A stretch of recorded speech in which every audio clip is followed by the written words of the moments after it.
monotoni to nomoni nomoni to nomoni monotoni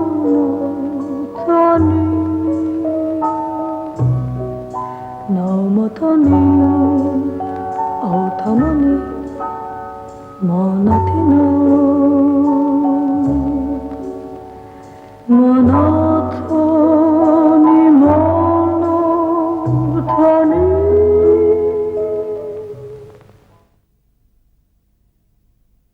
Današnja epizoda pripada Nedeljku Dragiću, također jednom od doajena Zagrebačke škole crtanog filma.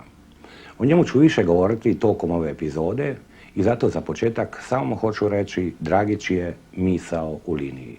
No da čujemo kako je započeo. Sad izgleda kad se unazad gleda romantično, a nije baš tako bilo. Ja sam došao u Zagreb 55. godine studirati na Pravnom fakultetu. U Slavonskom Brodu sam završio gimnaziju. Naravno da sam razočarao profesore, su svi mislili da ću ići na likovnu akademiju, a ja nekako nisam imao povjerenja, premda sam volio crtanje, sam rekao to je profesija ovako nesigurna. Kao što svaki Slavonac, ono ima noge na zemlji, tako sam i ja pokušao ono vrijeme imati noge na zemlji, pa rekao idem ja studirati pravo, a ovo ću se baviti ovako amaterski sam, jer sam to najviše volio raditi. Rekao pa šta bude, ako ide, ako ne ide, ne ide. A išlo je. Kada je stigao iz Slavonije, započeo sa karikaturom. Onda je saznao da postoji crtani film i odmah se prijavio na natječaj. I sjećam se, dvojica nas muški smo bili kopirati. Ja sam se bunio jer sam bio primljen za fazera, a ja nisam volio ono kopirat gotovo crtež na cel. Ja sam htio kreativnije nešto raditi. On je rekao da sve mora se od početka početi, da ću ja napredovati, ali da moram raditi. Ja sam 8 dana radio kao kopista među ženskima našima. Uglavnom su bile žene, jedan teper, se sjećam, kolega, on i ja smo bili kopisti među ženama. I meni se taj posao nije sviđa, ja danas ne volim cel, uvijek me to smeta, to nije papir, ja sam se naučio na papiru crtati. Ja sam izdržao 8 dana i još sam jedno 8 dana, ja mislim, radio gore na Goljaku. I pošto mi se taj posao nije sviđao, ja sam bio malo razočaran. Šta ću ja kao kopista raditi, ali to nema ništa kreativno, osim, ima mislim kreativnu liniju, ali ja nisam imao smisla, ja danas radim slobodniju liniju, a onda je to strašno precizno bilo. A ja nisam imao za to smisla. I onda sam ja došao kod Šotena i rekao sam da sam ja pred ispitnim rokom. U stvari to je bio dobar izgovor. Nešto istine je bilo u tome. Da ja moram ispite položiti, da je to meni sigurnije, da ja ne bi radio. On je rekao, dobro, ako vi ne mislite raditi. Tako da sam ja u stvari bio od početka u Zagreb film, ali sam prekinuo nakon 1-2 tjedna rada i otišao sam jer mi kao on nije dao da radim, da faziram. Međutim, Dragić će napustiti studij. Radi kao urednik, kao tehnički urednik dnevnih novina i izdaje leksikon za nepismene, zbirku karikatura. I tada pravi izložbu karikatura koja je bila vrlo, vrlo zapažena. Izložbu je vidio Branko Ranitović, koji je bio režiser crtani film, ali nije sam bio crtač. I onda je on mene pozvao i rekao da li bi ja bio glavni crtač i scenograf čak odmah u njegovom, nije prvom, meni prvom, ali ne znam koji je njemu po redu bio film. Uglavnom, tražio je crtača, njemu se valjda to svidjelo ili nije, ne znam iz kojeg razloga, on je mene uglavnom potražio, ja sam naravno pristao. I tako sam ja ponovo došao u Zagreb 60. godine, ali sam preskočio sve faze jer sam onda nastavio kao glavni crtač i čak sam bio i scenograf toga filma.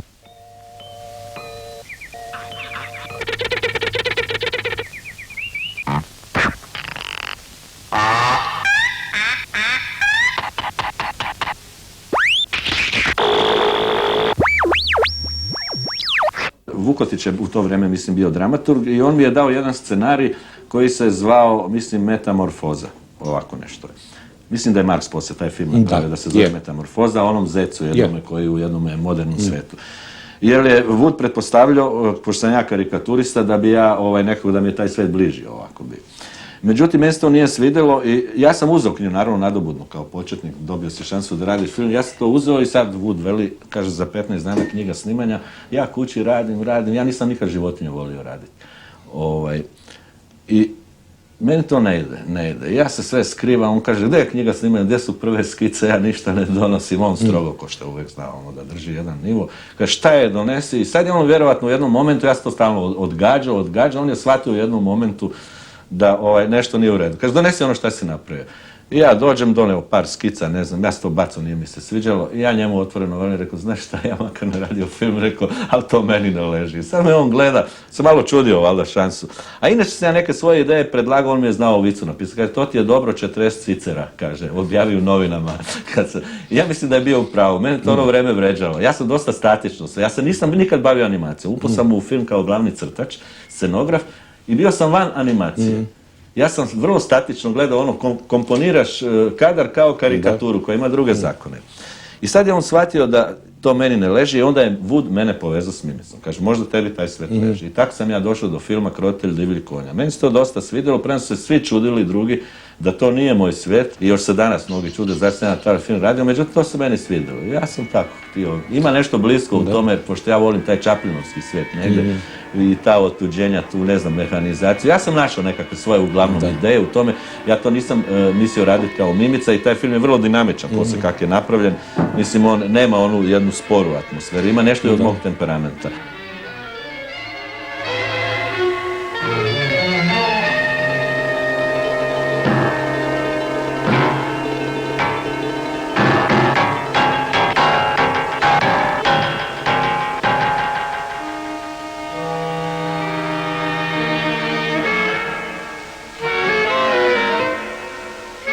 Prvi Dragićev film nakon stažiranja u studiju za crtani film.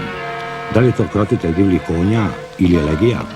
To nam je danas nepoznanica, jer dok je završavao Krotitelja, nastala je šansa za mlade autore, filmovi od 3 minute, pa je on u tom periodu napravio i Elegiju.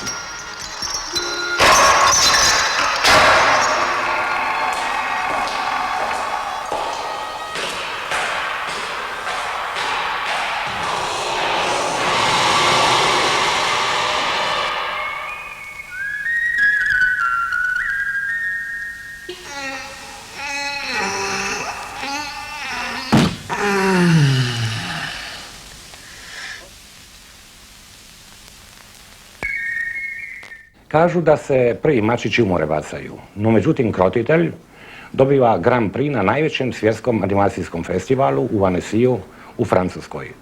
To naravno Dragić omogućuje da uđe u prvi samostalni film gdje je on kompletan autor. Najprije sam si sve iscrtao, puno ideja, to je bio film možda Diogen, koji ima takvu jednostavnu nekakvu ideju iz nekakvog svog svjetonazora crtačkog koji sam ja tako sebi gradio što kad sam već shvatio, prestao sam studirati, kad sam shvatio da mi to može biti profesija, onda sam studij potpuno zapustio, posvetio se potpuno ovome, jer sam vidio da mi to otprilike nisam bio nikad siguran do kraja, ni danas nisam, ali mi je išlo od ruke i onda jer nisam mogao 2-3 stvari raditi paralelno. Još sam uvijek u novinama radio, onda sam maksimalno nekako sa velikom voljom, kad sam vidio da je to dobro priznanje, išao taj film koji sam stvarno napravio potpuno iz jednog svog slobodnog svjetonazora. Još uvijek nisam taj film animirao, već sam bio glavni crtač, režiser i autor. U svakom slučaju.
Ako tražimo današnjeg Dragića, sjeme današnjeg Dragića je nastalo negdje možda Diogenu. To je ovako prepoznatljivo. Jest, to je prepoznatljivo, ali upravo u stvari idućem filmu Idu dani počinje onaj Dragić kako ga i danas nazivamo.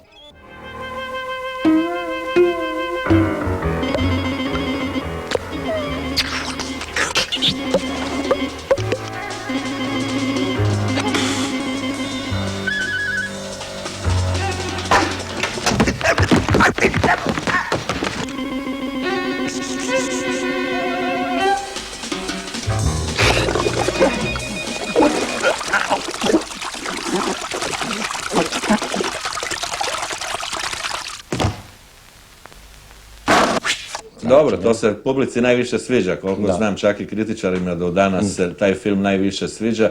Međutim, to je prvi film u kojem sam ja dakle, došao na pravo mjesto, trebao sam postati vlastiti animator, što je za rukopis u autorskom filmu najzgodnije, mislim.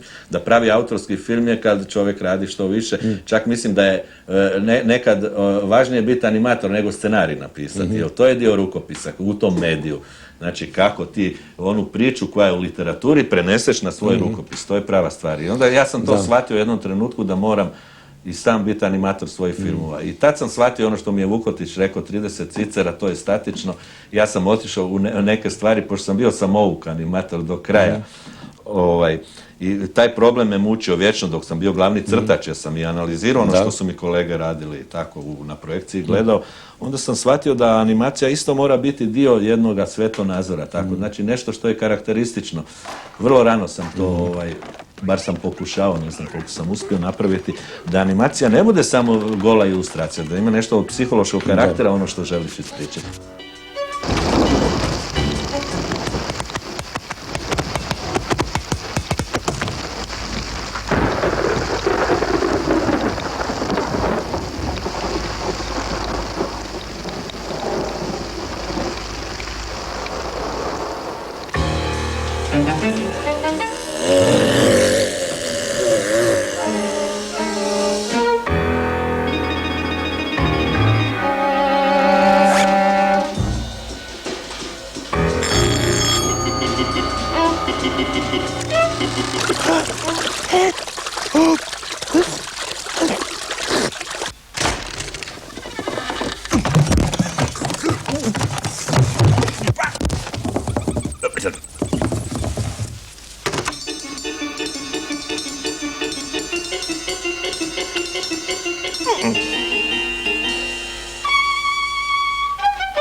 Matilda!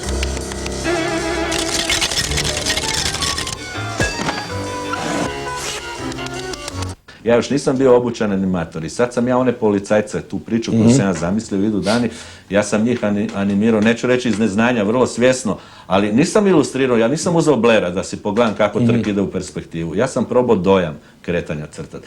I tu je bilo meni žao što to nije sačuvano, vrlo nelogični crteža. Ja sam sebi odredio vremenski razmak na osjećaj od vrata do figure koja stoji, koju trebaju policajci, recimo s pendrecima da istuku, jedan vremenski na osjećaj sam uvijek, nikad nisam štopao štoperić, sve sam radio na osjećaj, koliko bi vremena trebalo i onda sam te crteže crtao sasvim slobodno u smislu da to bude duhovito, u smislu onoga šta znači ta tuča i šta znači taj dolazak, znači jedan psihološki pristup. Tako sam ja učio stvari animaciju. Ako mi je šta trebalo, ja sam Bordu pitao ili ove starije kolega za one trikove, trku 4 folije, ne znam ovo, pa kaže pogledaj Brela, pa sam i to Bleru pogledao.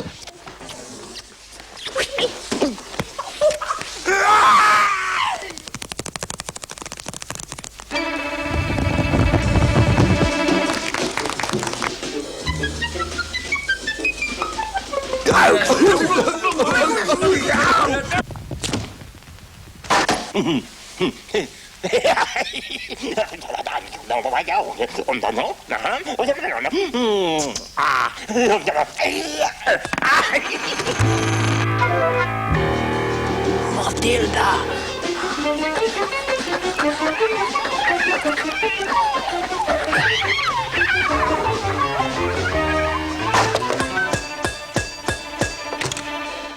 Zapravo, tvoj film proizlazi iz animacije. Tebi ne treba nikakav scenarij. Jer ja se sjećam kada si radio Tup Tup, da smo imali samo jednu jedinu rečenicu kao scenarij filma. Njemu gore udara, on se ljuti i dolazi do kataklizme. Jasno, da. Uglavnom to je bio scenarij. Da, jer sam ja sam si otprilike izmislio ideju koja je mogla uvijek biti sažeta u jednoj rečenici, sad sam to obogatio, ali misleći stalno na animaciju, na znači jednu formu kojom se bavi, znači na medija animacije, to mi je bilo važno.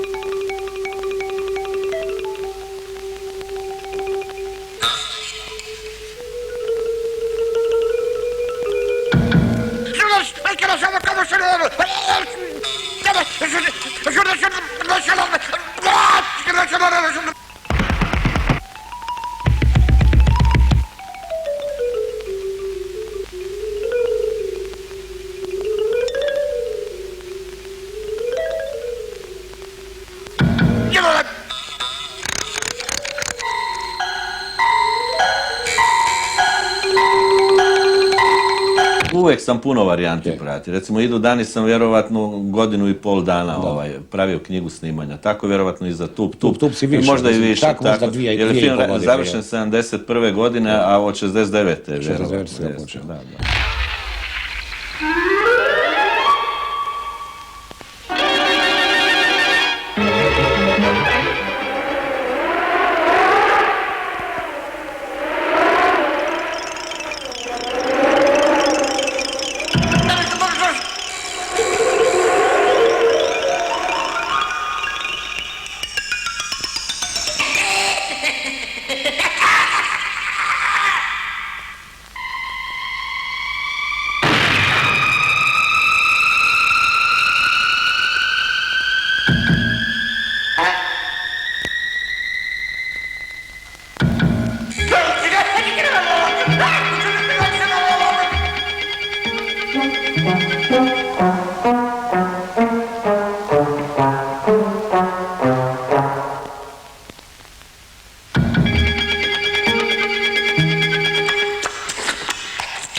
Dragišev boravak u Sjedinjenim Američkim Državama rezultira filmom Dnevnik, koji će polučiti nekoliko Grand Prijeva na značajnim svjetskim festivalima. Taj njegov boravak u Sjedinjenim Američkim Državama omogućuje mu da upozna jedan za njega udaljeni svijet, ali koji će njegova misao, njegova linija vrlo brzo percipirati, prihvatiti i shvatiti. Da li bi se, Nedjeljko, moglo reći ovako, da je recimo tvoj Dnevnik, recimo 3. stepenica u tvom stvaralaštvu? Pa je, sve je to isti svijet. I Dnevnika ima recimo možda Diogenu, samo što ona robuje klasičnijem načinu mišljenja još uvijek u samom kretanju. Dnevnik je recimo pokušaj sada, sve je to praktično ista priča, ali to kako čovjek sazreva vremenom, shvaća šta je vrijeme i prostor. Najvažnije, ja uvijek pričam o animacije, način crtanja i rješavanje vremena i prostora.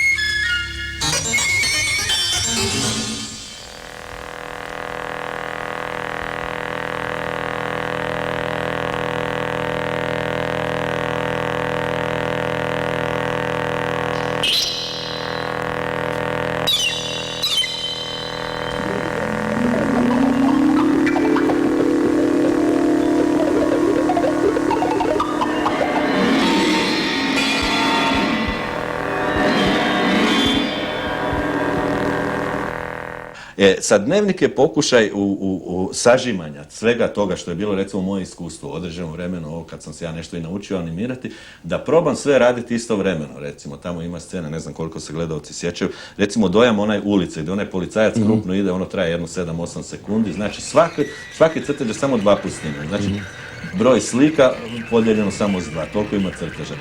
Znači, tu je istovremeno taj policajac koji šeta razni, recimo, uglovi kuća, ne znam, ono što je atmosfera, recimo, jednog grada, kao što je New York. Sad, što vi ne možete čak ni snimiti, to možete na osjećaj napraviti. Recimo, ono što ja nisam vidio na jednom mjestu. Jer ja sam, recimo, mogao napraviti jedan ugao ulice i sad prođe paralelno. Ja sam htio sve u isti moment napraviti. To me počelo mučiti jer je animacija dozvoljava to, način mišljenja. Sad to je tesanje stila, što se kaže, kroz animaciju. I u tom filmu ima dosta tih primjera, recimo ima različitih kretanja u tom filmu, ima potpuno narušenih perspektiva. Unutar istog kretanja ima različitih kretanja. Recimo, ako jedna forma, čak unutar same forme se kreće određeni ritam, unutar nje se ili boja miče u drugom ritmu ili nešto to, možda taj film ovako, on protutnije, jer je vrlo dinamičan, ali ja mislim da u tom filmu, da me krivo ne stoji, da se stvari, ima stvari, detalja koji su zgodni za proučavati čak.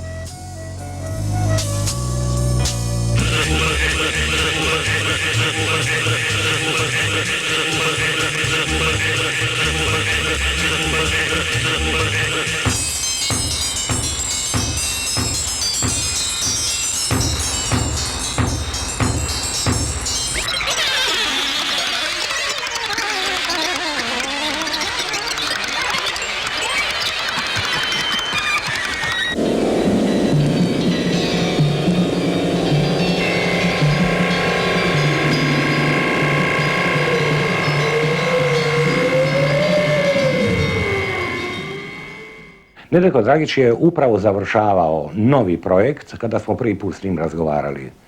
Zapravo, on je tada bio pri svršetku crteža. Danas je, međutim, on taj film totalno završio. To je film koji se zove Slika iz sjećanja. I to nema Bog zna kakvu priču. To su, ne znam, sjećanja na školovanje, na djetinjstvo, na djeda koji priča priče, ne znam, na rat i ovako neke stvari, ne znam. Biće još, došao sam do pola otprilike te srednje godine, studentske i tako. Dakle, vrlo je banalno, mislim, nije nikakva ideja što se kaže. Sad je vrlo važno kako se radi to, mislim. Sad sam ja to pokušao prilagoditi formi animiranog filma. Recimo, ovdje ima dobar primjer. Prva varijanta i moja je bila, recimo, ja trebam pretopiti u jednoj situaciji od dana na noć. To je pred početak rata jedna scena. Mislim, vrlo je teško objašnjavati dok se film ne vidi, ali ću pokušati. Sad imam 3 muzičara koji se kreću stalno po tom prostoru. I sad sam ja to crno na bijelo u stvari pretopio misleći stalno šta je jutro. Ono, da ilustriram u stvari jedan dojam jutra. Tak kao neka 3 pijana tipa sa neke veselice se vraćaju i sviraju. Jedan svira harmoniku, da, tako je muzika. I sad ovdje je potpuno crno. Ovo je početak pretapanja. Znači, figura ide još od krupnije koja ima odraz, sad da sve ne gljajim. Ali recimo, ovi svi crteži su crtani za pretapanje, recimo, ta figure se smanjuju. Znači, oni su animirane u perspektivi, skroz idu, tu se pojavljuje jedna šarada, jer to sam sad iz te zadnje faze crtanja, u kojoj toj šaradi se vidi jedno selo, tu neka mala kola idu, ovi stalno se smanjuju, idu prema rubu, tu neke ptice lete. Ovo je sve, ova kuća se ljulja kao neko selo, dakle to nije potpuno realno, to je sad kroz smisao kretanja dojam jednog jutra kad ptice pjevaju ono što je jutro. Pokušaj i to sve ide u pretapanju, tu neka još krupno konj i kola prođu. I to ima recimo 40 crteža od kojih će se vjerovatno pola će jedva biti vidljivo i izgubiti u pretapanju da bi došle figure, ne znam, da bi se sve pretvorilo u danu onu situaciju koja je potrebna. Sad ide priča dalje. Recimo, to je takav način. To se moglo jednostavno napraviti s 2 crteža, s crnim i bijelim. Koliko će to trajati na filmu? Ovo će trajati 3 sekunde. Znači to...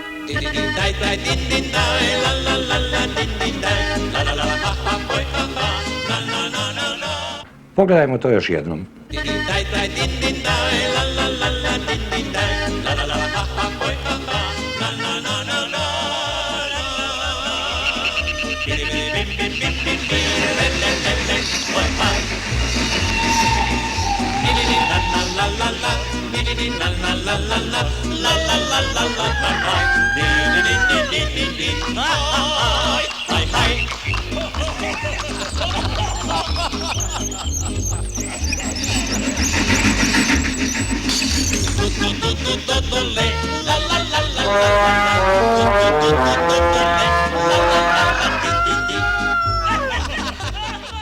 Uglavnom je to veliki posao, recimo, Evo, ako se jedna folija recimo pogleda kako to izgleda, to je sve praćeno, animirano ovdje na tome. Taj crtež se snima svega 2 sličice, znači 12 treba za sekundu, jel?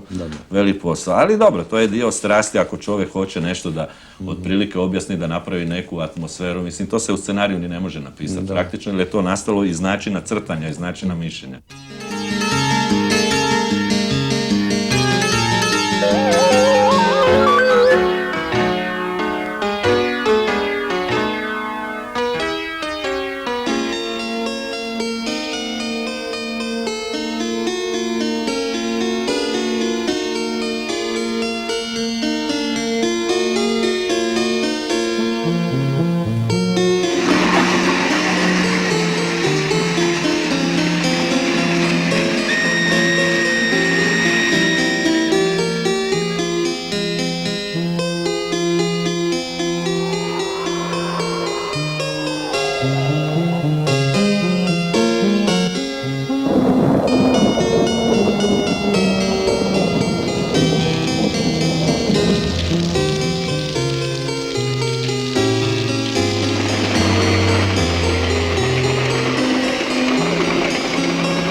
Ja bih htio sve da bude, da i slika izađe iz boje i linije, što je smisao animiranog filma. Priča je jednostavna, svaka se može napraviti. U ovom filmu ću pokušati, recimo, 2 kadra snimam na parnim slikama u filmu. Snimam jednu radnju, a na neparnim drugu. A za to vrijeme zacrnjujem ovaj kvadrat, jer ne želim duplu ekspoziciju praviti. Jer oko optički svaki drugi kvadrat vidi. To sam u tup-tupu već isprobao. Kad ona ženska sa sisama boksa, glavnog junaka, ona kratka vibracija, ima 3 crteža, ali snimam 1, pa figure nema na pozadini, pa snimam 2, pa opet figure nema, pa 3. A on je nacrtan u 3 poze. I on se drma i u stvari skrozira još jedan svjetlosni efekt što daje dodatni optički dojam za ljepotu.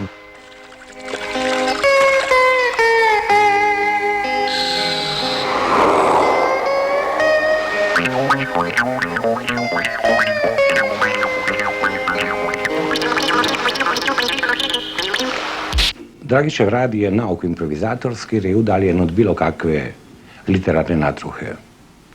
Zapravo njegov film nema klasične razvojne linije. Nastaje u vrlo dugotrajnoj pripremi, pa ipak je, bez obzira na moju observaciju, rezultat lucidnih intervala.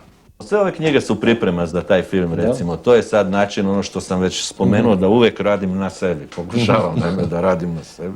Krivo sam uzeo, ovo je najbanalnija.